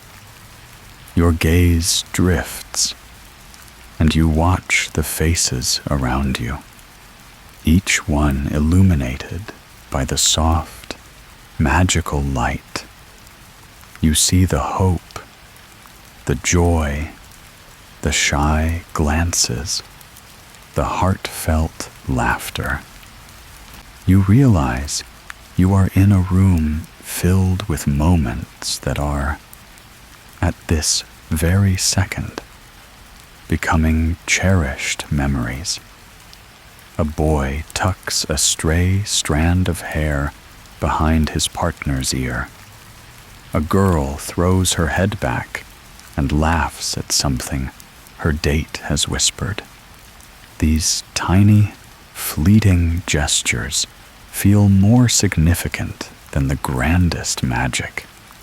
You are aware, with a sudden, poignant clarity, that this night is a finite, precious thing.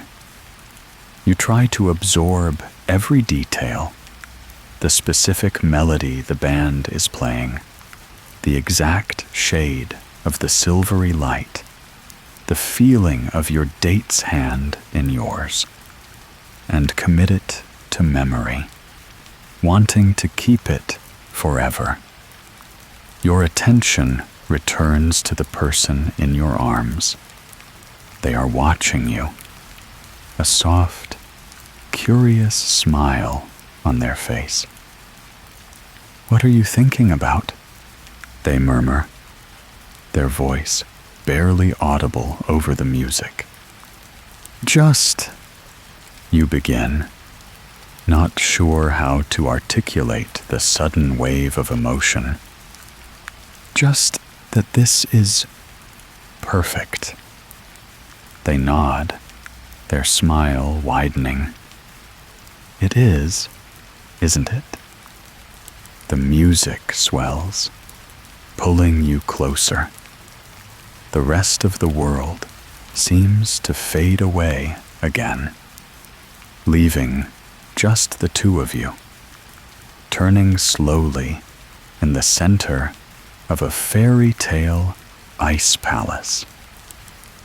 Your head finds a natural resting place on their shoulder, and you close your eyes for a moment, letting the music and the magic wash over you. The scent of their robes, the steady rhythm of their breathing, the solid presence of their hand on your back. It's all part of the spell. You are no longer just dancing. You are holding on to a perfect moment in time, a memory that you know will warm you for years to come. As the midnight waltz ends and the band launches into another raucous, energetic tune, a subtle shift happens. The magnificent ballroom, with its shimmering ice and swirling crowds, suddenly feels a little too warm, a little too loud. The magical energy that was so enchanting is now almost overwhelming, a constant barrage of light and sound. You look at your date, and you see the same feeling reflected in their eyes, a need for a breath of fresh air, for a moment of quiet in the midst of the glorious chaos. No words are needed. A small, conspiratorial smile is exchanged, a slight nod of the head. It's a mutual, unspoken agreement. With your hand now firmly clasped in theirs, you begin to weave your way through the throng of dancing students. It feels like a secret mission, a quiet escape from the grand performance of the ball. You are no longer just attendees. You are partners in a small, sweet rebellion against the overwhelming magic of the night. You reach the great oak doors and slip through them, leaving the wall of music and laughter behind. the sudden quiet of the entrance hall is a relief, the air cooler and calmer. But this isn't your destination. You continue, hand in hand, towards another set of heavy doors, the ones that lead to the castle grounds. You push one open, and the change in atmosphere is immediate and absolute. You step out of the warm, silver-lit, music-filled world of the ball and into the deep, profound silence of the winter night. The air is crisp and shockingly cold, a clean, sharp shock to your senses that makes you feel instantly awake and alive. It smells of snow and cold stone.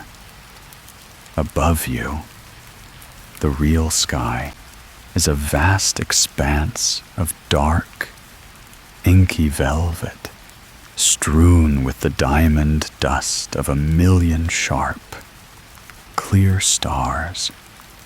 The moon is a perfect, bright sliver, casting a pale, bluish light over the scene before you. The courtyard is a place of pristine, untouched beauty. A thick, soft blanket of fresh snow covers everything, smoothing over the sharp edges of the stone benches and the frozen fountain in the center. Every twig of the bare trees is outlined in delicate white frost, and it is utterly, completely silent. The only sound is the soft, rhythmic crunch of your own shoes on the fresh snow as you walk.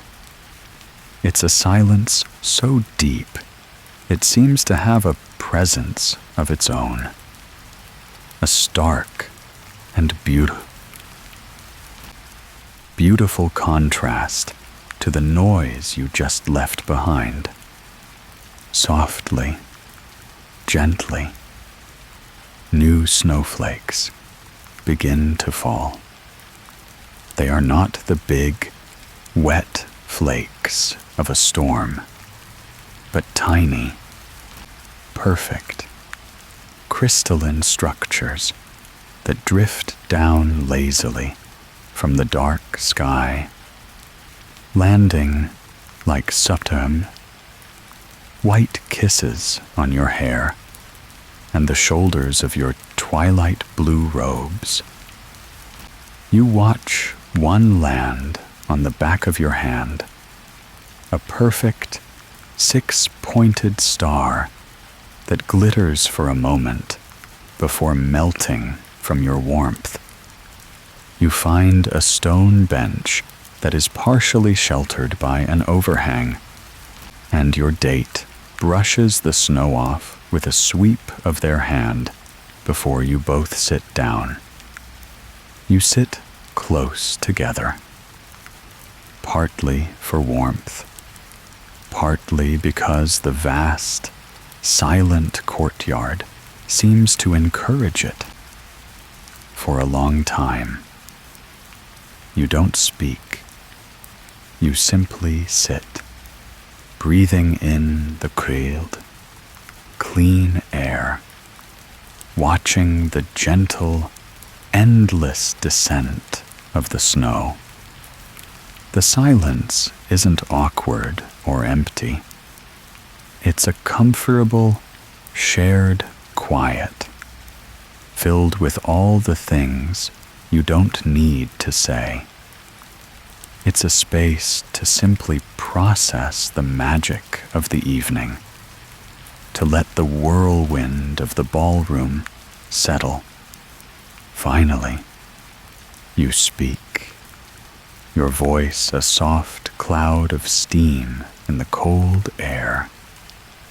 It's beautiful out here.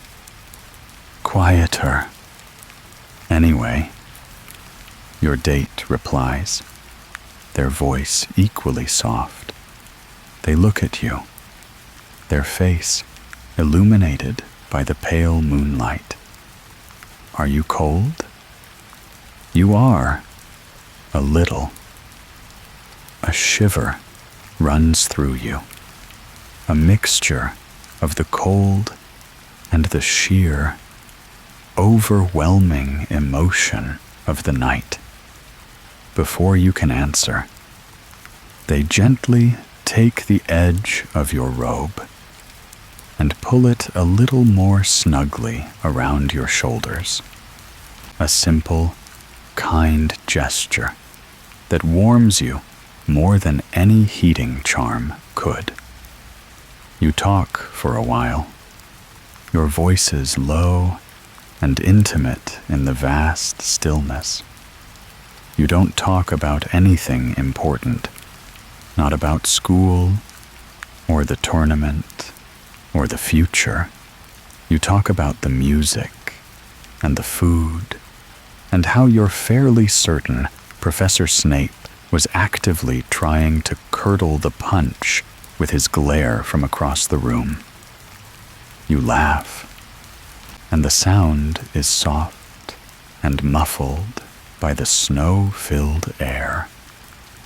A private joke in your own secret world. This, you realize, is the real magic. The ice palace and the floating lanterns and the magnificent feast were a fairy tale, a grand, beautiful performance put on for everyone. But this is a secret story, written just for the two of you.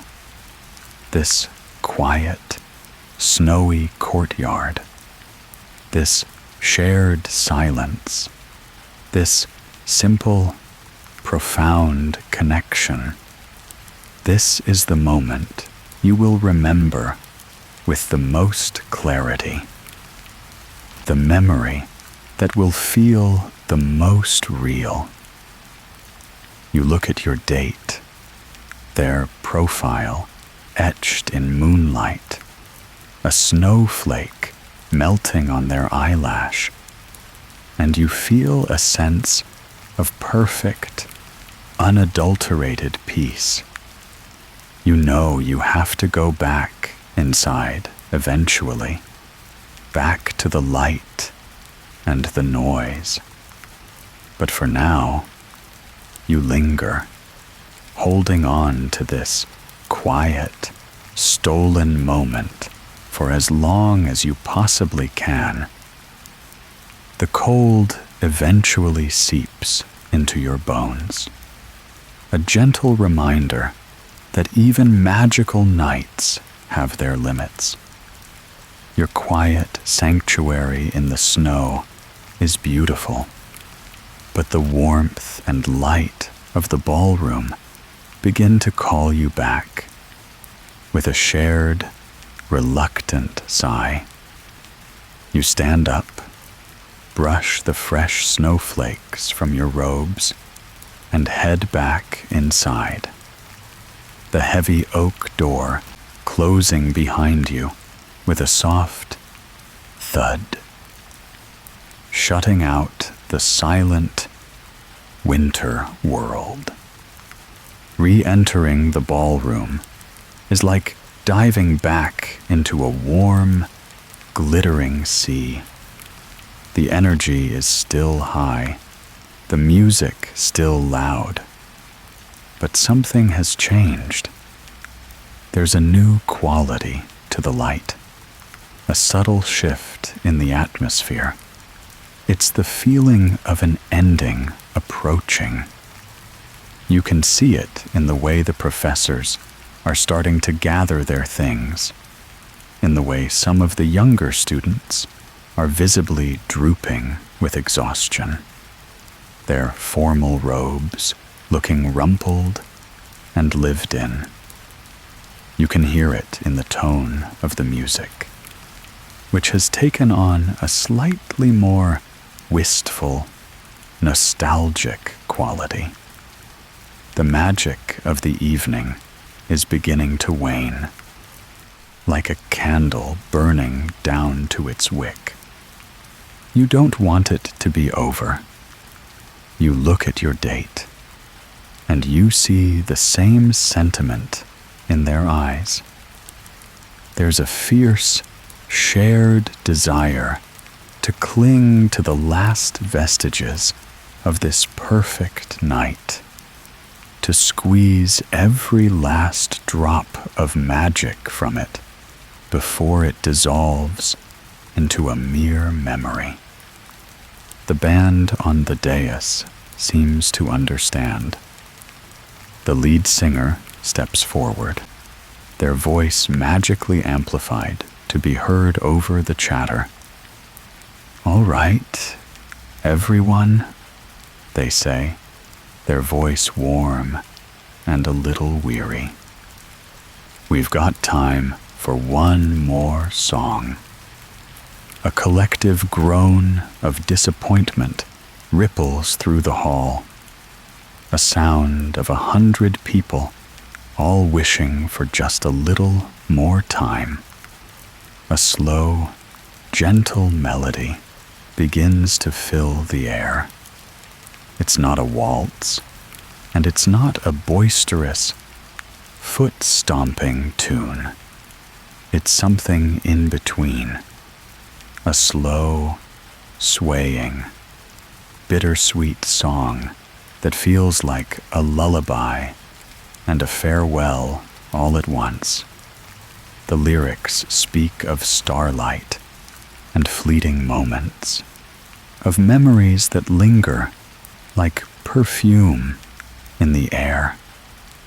It is, you realize, the perfect song for the end of a perfect night. You and your date move to the dance floor for the final time. You don't try to do any complicated steps. You simply sway to the rhythm of the music, your arms wrapped around each other. You rest your head on their shoulder again, breathing in the familiar scent of their robes, and you close your eyes. You let the music wash over you, a gentle tide of melody and emotion. Around you, other couples are doing the same. The frantic energy has completely dissipated, replaced by a quiet, shared intimacy. The entire ballroom seems to be holding its breath, united in this one last dance. You watch the scene unfold from the comfort of your date's arms. You see your friends swaying nearby, their usual boisterous energy calmed into a gentle, happy exhaustion. One of them catches your eye and gives you a small, sleepy smile. You see couples you don't even know, their faces soft and open in the silvery light, their movements slow and graceful. Even the ghosts seem to be affected. Nearly, Headless Nick and the Fat Friar have stopped their usual bickering and are hovering near the ceiling, their translucent forms swaying gently to the music. A look of profound, centuries-old nostalgia on their faces. It feels as if the entire castle, students and spirits alike, is collectively trying to burn this final moment into its memory. You are acutely aware of the details, the way the silver thread on your robes catches the light as you move, the warmth of your date's hand on your back, the specific harmony the backup singers are weaving into the chorus. These are the small, tangible things you will cling to when you try to recall this night later.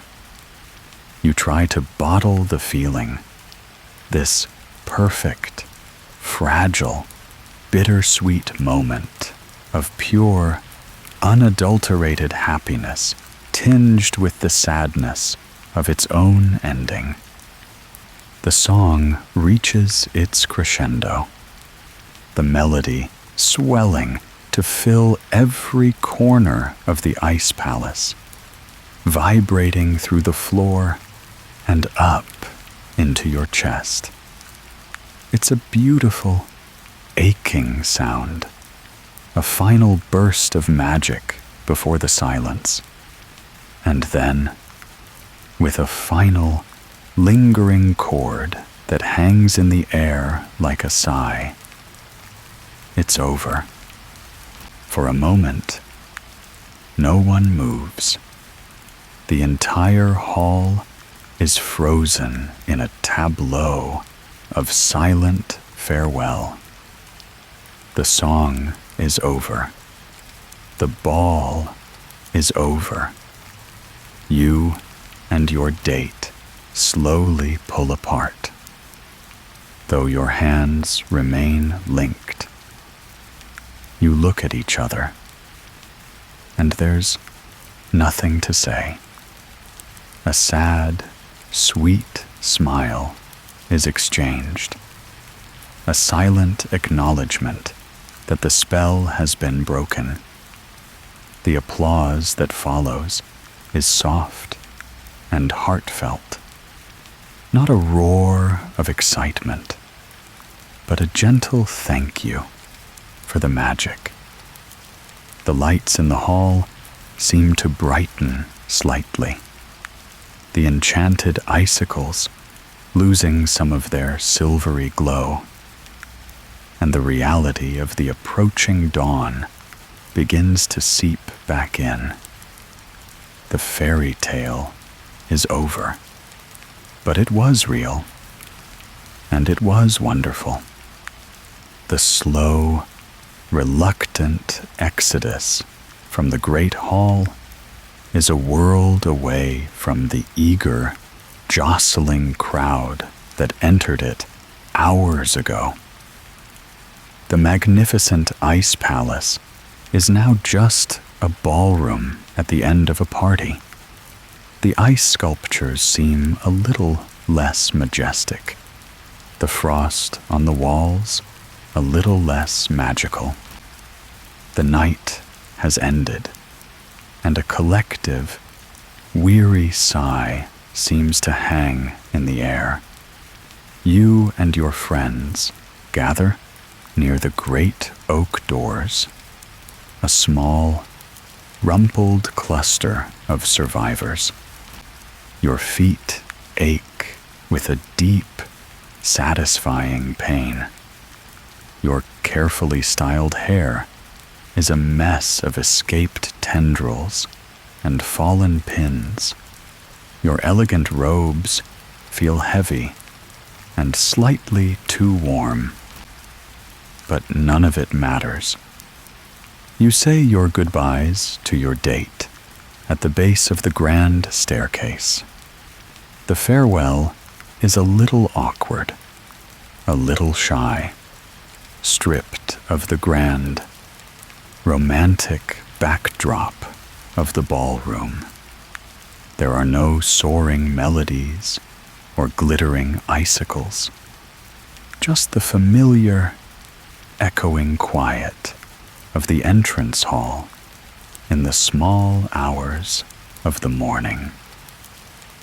I had a really good time tonight, you say, the simple words feeling wholly inadequate to capture the scope of the evening. Me too, they reply, their smile tired, but genuine. The best time. There's a moment of hesitation, a silent question of what comes next.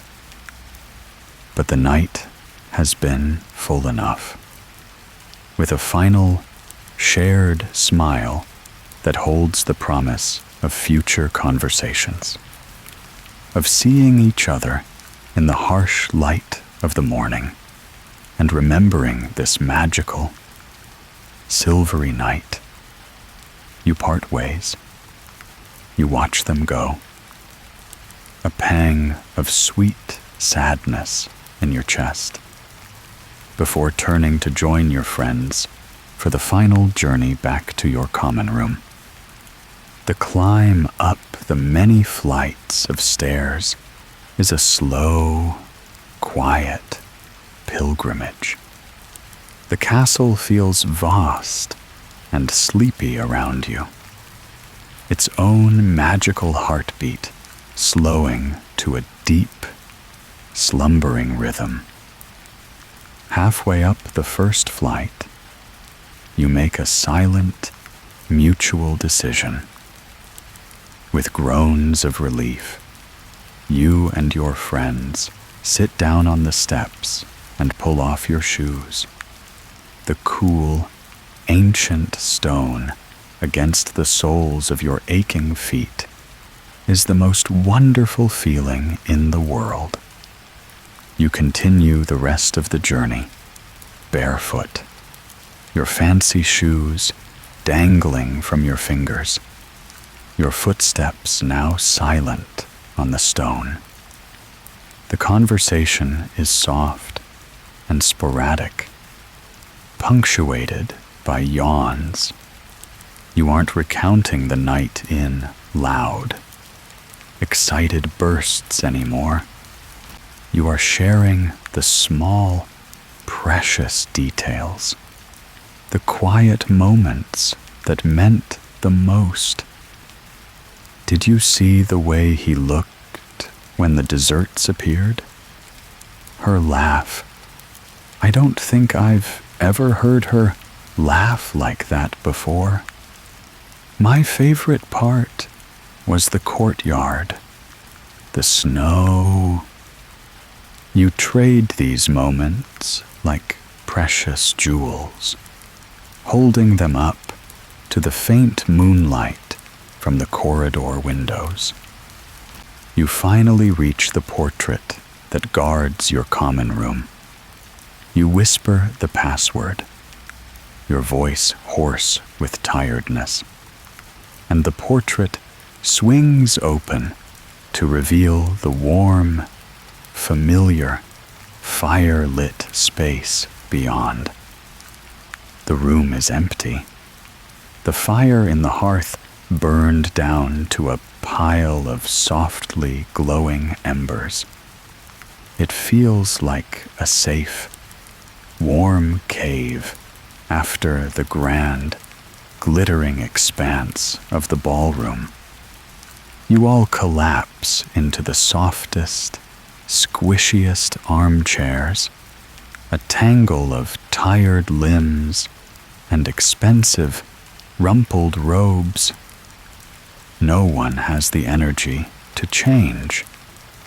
You sit there in the warm, comfortable silence, watching the embers glow, each of you lost in your own memories of the night. You can still feel the ghost of your date's hand on your back, still hear the faint, lingering melody of the last waltz in your ears.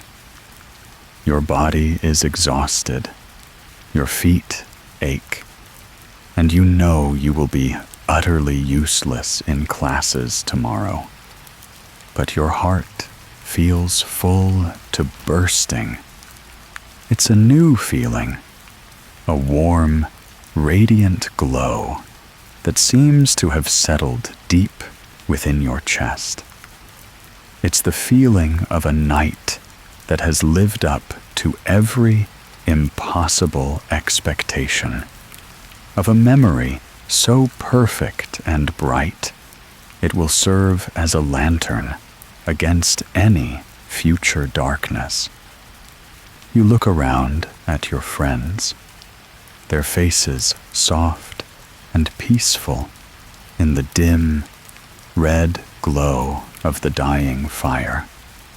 They are no longer just your classmates, your partners in crime.